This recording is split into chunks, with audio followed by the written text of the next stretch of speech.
Welcome to the Human Capital Innovations Podcast, your go-to source for personal, professional, and organizational growth and development.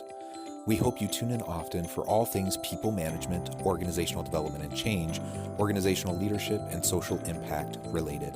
Maximize your personal and organizational potential with Human Capital Innovations Podcast.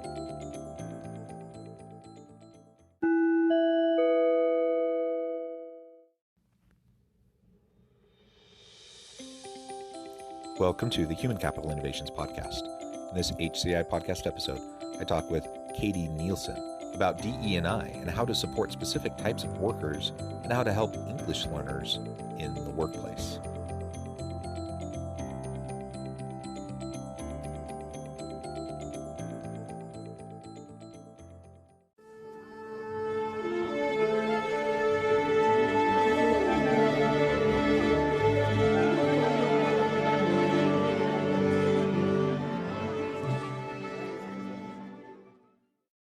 Katie Nielson, welcome to the Human Capital Innovations Podcast. Thank you. It is a pleasure to be with you. I'm so excited to have a conversation on one of my favorite topics. I love talking about diversity, equity, and inclusion and how we can create safe places in the workplace and better support our employees. So we're going to be focusing on that topic today, but also zooming in on how to support different segments and types of workers, and particularly English learners in the workplace, which is an area of expertise that you bring to the table. As we get started, I wanted to share Katie's bio with everybody. Katie Nielson earned her PhD in SLA in 2013. Her research focused on technology-mediated language training as well as instructed SLA and cognition. She has dedicated her career to making language learning more accessible and effective using innovative technologies and research-based best practices.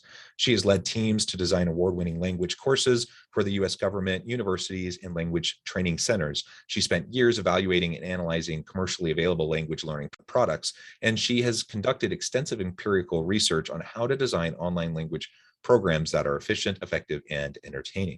She is the founder and chief education officer at Voxy Engine, a public benefit company, and her current goal is to leverage this technology to deliver high-quality, needs-based English instruction to immigrants and refugees, rapidly giving them the tools they need to advocate for themselves and their families and improve their economic outcomes.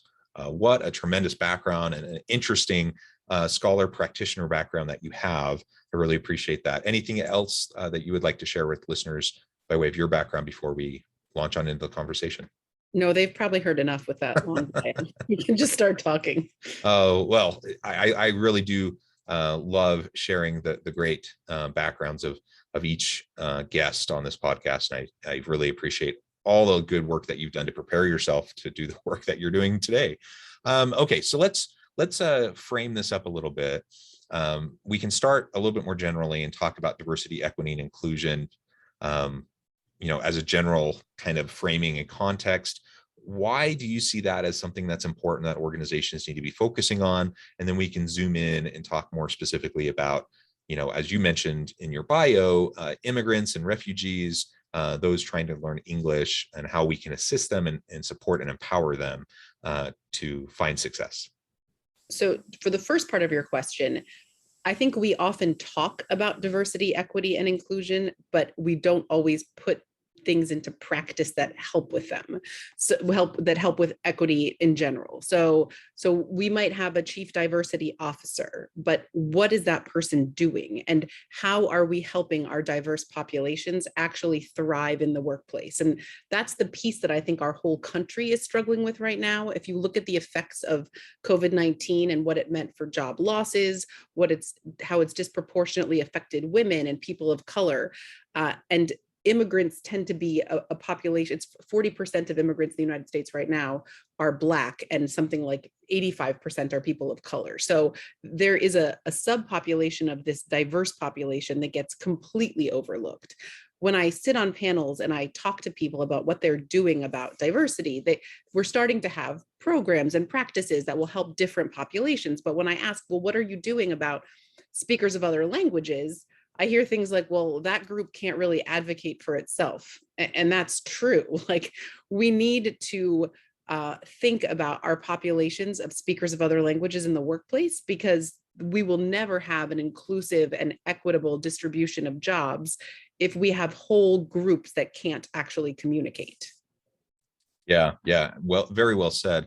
And it is interesting. I mean, on the one hand, I'm really glad that DE&I stuff has gone more mainstream. Like, it is something that's constantly discussed in organizations now. And I think most leaders recognize that at least they have to act like they care about DE&I and have the conversations. But the question is, are we actually moving the needle? Is it enough to have the conversations? And that's a good starting point. If if people have a lot of implicit biases, you have to meet them where they're at and start to help them unravel those and understand, and conversations, and putting in place committees, or hiring a chief diversity officer to springboard initiatives. All of that I think is good, but ultimately we have to get past that. We have to get to the point where we're actually driving change for these populations, where we're actually creating an equitable environment, where we're actually breaking down the systems and barriers that negatively impact some of these populations and these different subsets of workers. And so it's not enough to just give lip service to it, even sincere lip service, even if we really do believe it, and we're talking about it with passion. We got to get past that to drive actual change.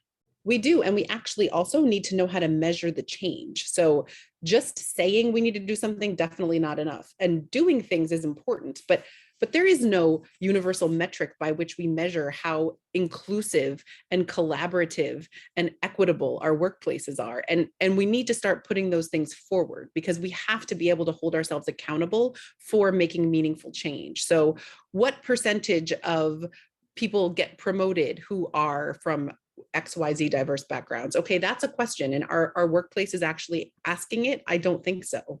Yeah, I mean, most aren't actually implementing meaningful initiatives in the first place, let alone assessing them and trying to figure out the right metrics and how to track it over time. And another thing, actually, I think that's super important, is to include the populations that you're attempting to offer equitability to or equality to in the conversation. So we can't just have a chief diversity officer on a mountaintop saying, we're going to do 5 things and this is what they are. We need to talk to the people who are affected by systemic racism and a historic inability to, provide equitable arrangements for mothers in the workplace, and ask them what they need. What would help you do your job better? What training do you need? What support do you need? And triangulate all of that data to try to create policies and procedures that will make sense. Yeah, absolutely. And that's a tricky balance too, because on the one hand, we absolutely need to involve people in the process of these conversations and the decision making, and influencing the way these policies, practices, and procedures are developed and shaped and implemented. And that means we have to give voice to marginalized populations and make sure everyone has a seat at the table. But on the other hand, so often we end up, probably most of the time inadvertently, I would think, but we often end up tokenizing individuals and putting a lot of the burden on them, a lot of the workload of DE&I onto people of color, for example, and that's not fair either. So this can be it's really complicated. It's a difficult needle to thread, I think. And so, yeah, we can dive on into, talk about some of the things that we can do to try to help with that. So let's zoom in a little bit on the second part of my introductory question then. Okay, so now, and you've already laid a little bit of the groundwork in the context for this, but now we're talking more specifically about immigrants, refugees, other people that are, English as a second language, who are struggling to learn and communicate within the common language within the workplace. What can we do as employers to empower them, to support them, so that they can be more engaged, so they can be more involved in the process of all these DE&I discussions? Well, the first step is acknowledging that they are in the workplace and they have needs. And the second step is to think about English as something that you can actually offer workplace-based training for. So this involves a little bit of rethinking. Like the US is pretty terrible at language learning. Most Americans will tell you they took 5 years of Spanish and they can't say anything. So that means we're kind of a hopelessly monolingual society with a large population of people who speak other languages. And monolingual Americans will look at them and think, well, I took 5 years of Spanish. I don't know how on earth I'm going to help these employees get English skills. And the truth is that it's not an insurmountable obstacle. We just generally go about it the wrong way. So when you think about upskilling people in the workplace and giving them training to do specific job tasks, English is one of those things. There's a whole approach to language learning called task-based language teaching, which starts with the tasks people need to accomplish in the target language and gives them the skills to accomplish those tasks. And I've seen this work in the wild, in the lab, in multiple contexts all over the world for the last 20 years. And I'm starting to see it here in the US, and it's really exciting, where employers are realizing, hey, I have a lot of workers and I'm not meeting their needs. If we help them get English skills, not only will it help them communicate better in the workplace and be more collaborative participants in workplace culture, but it also will enable them for promotion and advancement. Because while we're facing this diversity, equity, and inclusion crisis, we're also facing what's being called a talent shortage crisis. And we are overlooking a huge talent pool by not thinking about immigrants, refugees, speakers of other languages, many of whom are highly trained foreign professionals, and getting them the language skills they need to move into career pathways within a workplace. So this isn't even like a thing employers should do because it's the right thing to do. If they do this, it will help them with safety regulations being followed. It will help them with employees feeling happy and being able to communicate, and it will help them with talent to promote into other jobs. Yeah, I mean, it's a bit of a cliche, but you know, the engineer who, you know, the person who was an engineer in another country, they come to the US, now they're a janitor, or they were a surgeon and now they come over here and they you know, work at a retail store or something. Like, yeah, it's not a cliche. Like that story happens over and over. It does. So it gets portrayed in media as just kind of this funny thing, but it's a heartbreaking thing. Like people who leave their professions, they leave their homes, they come here, they are incredibly talented and incredibly capable, and there's just a language barrier, and that is something that can be overcome, to your point. And I really like the focus on task-based learning, and it reminds me. So years ago, I ended up, you know, spending about 3 years in South Korea, and the language training that I encountered at the time to learn Korean was very task-based. And so the whole idea was try to make them as functional as possible in as short a period of time as possible, recognizing that their functionality is going to be super narrow.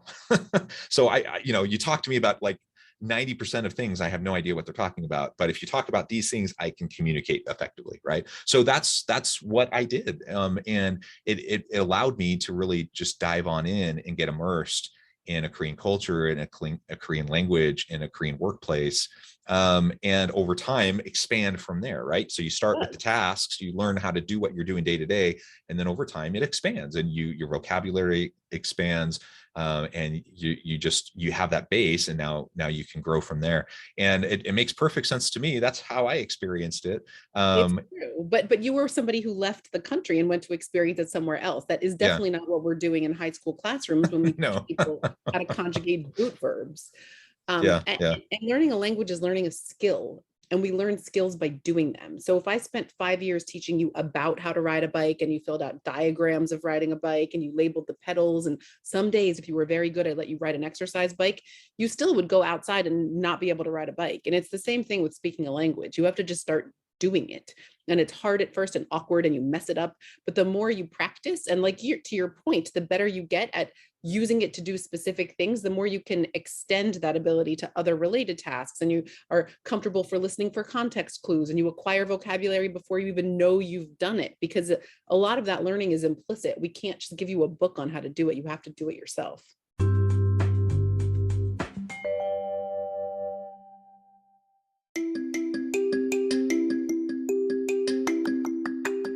I'm excited to announce the publication of my new book from HCI Press, Bluer Than Indigo Leadership: The Journey of Becoming a Truly Remarkable Leader.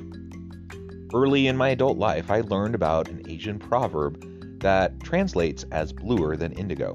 If you think about the color indigo, it is a brilliant, deep, and vibrant blue, what some would call the bluest of blues. To have something that is bluer than indigo is rare and truly remarkable. Contrary to popular myth, there is no one-size-fits-all or cookie-cutter approach to effective leadership. There's no silver bullet, no secret sauce, no go-to model that will solve all of our problems. The truth is, great leaders have all had their unique strengths and flaws, and have all had to discover and then pave their own distinctive path in their life's journey to fulfill their leadership potential.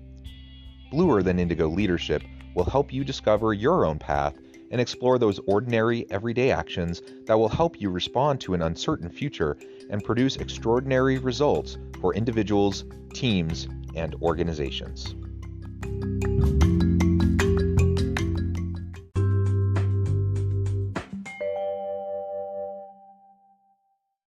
Yeah, there's no shortcut to it, and it's about immersion, it's about practice and application, right? And the workplace is a perfect place for that. Yeah. So workplaces in the US we conduct our business in English. So if we help our employees get the English skills they need to do their jobs in English, they're going to be able to use it in the greater workplace and really help them get jobs with economic mobility. I mean, the other problem is that there is no other place for them to get it. Like, as a country, the United States meets the needs of less than 4% of our adult English learners, which is why if you are a doctor in Mauritania and you come here and you're working as a security guard at night, there isn't a place for you to go to get English class. If you're super lucky, you get off a wait list for a class in a church basement and you go there after you work all day and you have a well-meaning volunteer who has no idea how to teach you, who uses a textbook with like a train schedule from 1982. So you're never going to get the English you need to get a job in the allied healthcare profession. But if your hospital employer who's employing you as like a security guard had classes that could help you get the English you needed to get into like career training programs that they offer, we could really help solve this problem. Employers could do it. And if you think about the ROI of investing in training in any capacity, they're going to get a benefit from helping upskill their workforce with English. It's going to pay for itself. Yeah, no question. And as you've highlighted, I mean, there's the human case to do this. It's the right thing to do. The business case is also pretty darn clear, though, that there's going to be tremendous ROI. And in a labor market where we have, skilled position shortages, like we just don't have enough good people to go around to fill the positions that we need. We have to look at ways to reskill and upskill our people. And I agree. Like I'm trying to remember the last time I ever heard language even mentioned as a topic. And I'm not sure I ever have, other than like when I went through it, years ago outside the country. And so it really is an interesting thing. So I guess the question then it becomes, okay, how do we do this? So anyone listening, we're acknowledging this, maybe for the first time, we have this recollection, we have this realization that, we have this untapped skilled labor market that we're not fully utilizing. I want to help them develop their language abilities and help tap into that and to their skills and competencies. What's the first step? How do I get started with that and start to move the needle in that arena? So the first step is acknowledging that this is an area of training for your organization. And then there are multiple ways you can go about this. Like as I said, I founded a public benefit company that has a technology platform that can do this in a scalable, personalized way. But I also help organizations think about how to do it using a local community college with a teacher who can come to a site and help figure out what the learners need to learn, or a combination of using technology and using local teachers. We can do it with you could do it with take these volunteers who we have. We could find ways of connecting volunteers with workforce materials with an organization. So like, I'm not here to pitch my product and platform, but I did build it and design it after spending 25 years seeing this problem in the United States and knowing that the way to solve this at scale is with something that's accessible via mobile applications, that's adaptive, that's personalized, that's tied to learners' workplace tasks. Whether a workplace takes the time to figure all of that on their own or they work with an outside expert to do it, that's the first step, is acknowledging that this is a problem to be solved and evaluating the different options for bringing this training into the workplace. But it's definitely possible to do. And we're seeing more and more employers think about this as a benefit that they want to offer to their staff. Yeah, yeah, excellent. And what are some of the tools? I mean, you've mentioned your involvement in this space and developing technologies and applications and approaches to do this more effectively. And I think of like things like Duolingo that me and my kids just do for fun. Like sometimes we're just sitting at home on a evening and we decide, hey, let's play around and learn some Italian, or whatever. But I actually don't have any idea how effective it is. We just do it for fun. Right. And that's the thing is that's not a really task-based approach to language learning. It's teaching you vocabulary words, which is fun. And it's like nice for your kids to know that there are words in Italian that they can learn through the app. But what you really want is to do a needs analysis of the employees in the workplace who don't speak English, what they need to do the jobs they have now, and what they need to do the jobs that they could get as a next step. And doing that initial analysis means interviewing their managers and thinking through what their job tasks are. And is the English they use written or is it spoken? Are there materials they need to read? Are there things they need to write? Then taking that content and turning that into the English program, because then you can very quickly move learners from the level that they have for the job they have now for the level they need for the next job up. And I've seen successful pre-apprenticeship language programs where they've taken immigrants and helped them get the leadership skills and English skills they need to move from being like factory floor workers to like the sanitation lead in a factory. And so it's not taking language out of the job tasks, but it's thinking about it holistically. Like the job training has to include a component of language. And it gets back to the initial questions about diversity, equity, and inclusion. Like a big barrier for this big population that often take frontline jobs is English skills. So we have to include removing English as a barrier when we think about upskilling them. So, I mean, what I'm hearing makes complete sense to me, but it also seems a little daunting. And that is that you're going to have to customize your approach, within your own organization based on the needs, the types of jobs, the types of tasks, the level, the needs analysis and the level that, current workers are at and where you think they might be able to go. And so I can imagine listeners are thinking, this all sounds wonderful. I would love to get involved, but, we don't have the capacity to develop our own English language program that's unique to our situation, our people. How would you respond to that? And are there any tools that can help us with that to make the load a little bit lighter? So you're right. And 25 years ago, when I built my first task-based course and I was doing the needs analysis, I realized that this is something that you need to do at scale requires technology, which is why I invented a platform that can do that. So my organization works directly with employer partners, taking their content and very quickly turning it into lessons for their workforce that's delivered through a web and mobile application so that it can all be managed by like an hour a week of a training manager at a work site. And that's the solution. That's like, I have 10 patents on the software that I designed that can let us do this at scale. So you can either invest in building something yourself, or like I work with like individual, like Taziki's Cafe is an example of an employer that invests in helping their frontline workers get the English skills they need. And we have a bunch of examples of workers who've been promoted from back of the office kitchen staff to working as a general manager to taking orders over the phone. And they can use my platform in a much more reasonable way with content that makes sense for their workforce. And we can do that across sectors, across industries. Yeah, well, good. I mean, I think that's super helpful. That alone can help take some of the load off. And I think it's always just important to think about what is out there. Like we usually don't have to reinvent the wheel. In this case, there are support systems and mechanisms out there to help us to do this and to do it well. Exactly. And it's, I can't help but think, that some people might think, okay, we're going to do this, but essentially they decide to kind of go halfway. And halfway to me looks like a complete waste of time and money because you end up with a bad program that doesn't actually fit the needs, that then people don't really buy into because they don't see the relevance. and you don't have the ROI and the impact that you think you might have. And so it really is something that I think, we take the time to think about how to do this the right way, put the amount of investment into it that will help it to be successful, and then give it time to play out, so that we can see the benefits.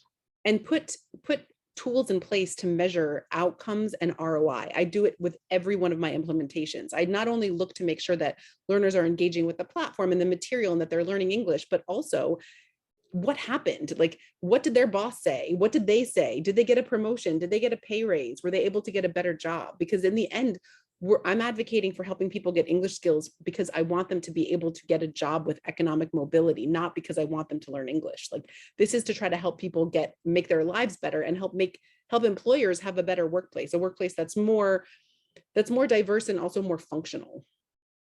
Yeah. Excellent. Well said. Well, Katie, it has been a real pleasure talking with you. The time has flown by. I note the time and want to let you get on with your busy day. But before we close today, I just wanted to give you a chance to share with listeners how they can get connected with you, find out more about your platform, more about your team, what you can do for them, and then give us a final word on the topic for today. Sure. So you can find me you can email me, katie@voxyengine.com. You can go to voxyengine.com and find information about my platform and what I do. You can find me on Twitter, KB Nielson. You can find me on LinkedIn. I'm happy to talk to anyone, anytime. And my final word here is, if you're an employer and you're thinking about your staff and you see that you have workers where English is a barrier, please don't think that English is an insurmountable obstacle, because we know, based on decades of research, that we can quickly help people get the language skills they need for promotion and advancement. And acknowledging that and then trying to find some kind of training that can work in your context is taking a huge first step to having a workforce that's actually that's not only more diverse, but that is more inclusive. Because if everybody can speak a common language, they can communicate with you, with your customers, and they'll do a better job. Wonderful. Well, thank you, Katie. It has been a real pleasure. I encourage listeners to reach out, get connected, find out more about what Katie and her team can do for you. And as always, I hope everyone can stay healthy and safe, that you can find meaning and purpose at work each and every day. And I hope you all have a great week.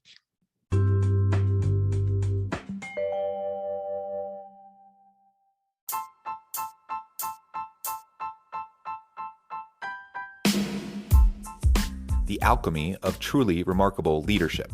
Ordinary, everyday actions that produce extraordinary results. Consider how the nature of work has shifted over the past 50 years. With increased globalization, rapid technological advancement, and the shift in economic composition, the average job of today looks very different than the average job of 50 years ago. What will the jobs and organizations of tomorrow look like? Moreover, what does this all mean for organizational leaders? What are the core competencies and capabilities of organizations and their leadership that are prepared for continued disruption and geopolitical and socioeconomic shifts? Regardless of what the future holds, increasingly, leaders need to be socially minded, data-driven, decisive, champions of talent, and disruptors of the traditional notions of leadership, teams, organizations, and work. The alchemy of truly remarkable leadership will help you to explore your own leadership competencies and capabilities and consider ways to apply and implement them into your workplace and personal life.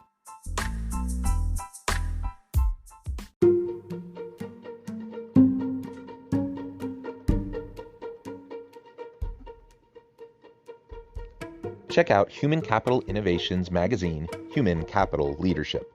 Human Capital Leadership is a free, interactive e-magazine with the mission to help individuals, leaders, and organizations find innovative approaches to maximize their human capital potential. We publish issues quarterly in August, November, February, and May.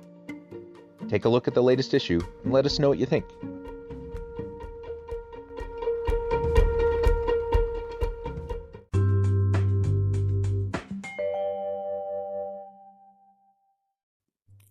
Thanks again for joining us for this episode of the Human Capital Innovations Podcast. I hope you stay healthy and safe and that you have a great week.